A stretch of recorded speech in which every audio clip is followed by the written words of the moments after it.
ఇది కేవలం సమాచారంగా మాత్రమే భావించండి. వైద్య నిపుణులను సంప్రదించండి. అందరికీ నమస్కారం and welcome to Sakshi life. వేసవకాలం వచ్చేసింది. వేసవకాలంతో పాటు ఎగ్జామ్ స్ట్రెస్ కూడా పిల్లల్ని బాగా పీడిస్తున్నమాట వాస్తవం, అందరికీ తెలిసిన విషయమే ఇది. అయితే అన్ని సమస్యలకి మనకి సాధారణంగా అందరూ వాడే అలోపతి వైద్యంలో పరిష్కారాలు ఉండొచ్చు, ఉండకపోవచ్చు. హోమియోపతిలో అనేక దీర్ఘకాలిక సమస్యలకి, కాన్స్టిట్యూషనల్ ఇష్యూస్కి కూడా పరిష్కారాలు దొరికినట్టు మనం చూస్తూ వచ్చాం. ఇవాళ we have with us homeopathy physician, అందరికీ సుపరిచితులు డాక్టర్ సరిత గారు. వారితో మాట్లాడబోతున్నాం some of these seasonal issues గురించి. సరిత గారు నమస్కారం అండి. Thank you for joining us ma'am.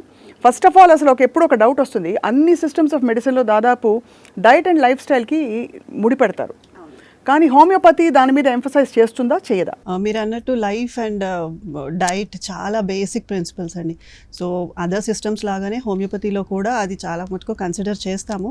కాకపోతే ద అండర్లయింగ్ కాజ్ని ఎలివేట్ చేస్తూ, ఎవాల్యుయేట్ చేస్తూ, దాన్ని బట్టి మనము డైట్లో మేనేజ్మెంట్ కానివ్వండి, లైఫ్ స్టైల్ మేనేజ్మెంట్స్ కానివ్వండి, దాంతోపాటు మనము ప్యారలల్గా వర్కౌట్ చేసినట్టయితే ఓవరాల్ వెల్బీయింగ్, మీరు అన్నట్టు ఫిజికల్ వెల్బీయింగే కాదు, జనరల్గా ఏంటంటే అదర్ సిస్టమ్స్ ఆఫ్ మెడిసిన్స్లో వి జనరలీ సీ సిమ్టమ్స్ తగ్గిపోయాయి, మీకు టైఫాయిడ్ వచ్చింది, లేదా పోస్ట్ కోవిడ్ డెబిలిటీ కానివ్వండి, ఎగ్జాషన్ కానివ్వండి, once you're done with the course of the disease or the treatment, మనం కొన్ని రెసిడ్యువల్ సిమ్టమ్స్ కానివ్వండి, కొన్ని ఆఫ్టర్ ఎఫెక్ట్స్ కానివ్వండి, ఇవి చూస్తూ ఉంటాము.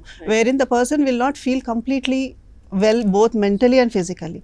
సో ఫిజికల్గా అన్ని రిపోర్ట్స్ నార్మల్ ఉంటాయి, మీరు చాలా మటుకు చూస్తుంటారు, everything is normal, but still the client or the patient is not happy, mentally stable ఉండరు, where they are going to see this effect on their performance కావచ్చు. ఎస్పెషల్లీ కిడ్స్ అయి ఉండొచ్చు, ఉమెన్ అయి ఉండొచ్చు, and men who generally don't went out or speak out about their problems. మామూలుగా ఏంటంటే ఫీమేల్స్లో మనం చూస్తుంటాము, they express allot, but మెన్లో అదేంటంటే చాలా తక్కువ ఉంటుంది, because they hardly speak about any physical problems కానివ్వండి, పర్సనల్ ప్రాబ్లమ్స్ కానివ్వండి. సో ఇట్లాంటి వాటిలలో ఏంటంటే ప్రాపర్ కేస్ టేకింగ్ చేసి, దాన్ని ఇవాల్యుయేట్ చేసి, దాంతో పాటు మోడిఫికేషన్స్, డెఫినెట్గా లైఫ్ స్టైల్ మేనేజ్మెంట్ అనేది చాలా ఇంపార్టెంట్. అండ్ దాంతోపాటు డైటరీ హ్యాబిట్స్లో మార్పులు కానివ్వండి, అండ్ ఇప్పుడు చూసినట్టయితే నవీన జీవన శైలి, modern life style, you have everything in a fast pace mode అండి. బికాస్ న్యూక్లియర్ ఫ్యామిలీస్ చాలా డామినేట్ చేస్తున్నాయి, జాయింట్ ఫ్యామిలీ సిస్టమ్ చాలా మటుకు తగ్గిపోయింది, and where in everybody is having they are in a race అని చెప్పొచ్చు, ఫీమేల్ కావచ్చు, పిల్లలు కావచ్చు, మెన్ కావచ్చు, and to achieve their goals, targets. దాంట్లో ఏమవుతుందంటే they are compromising on the quality of life.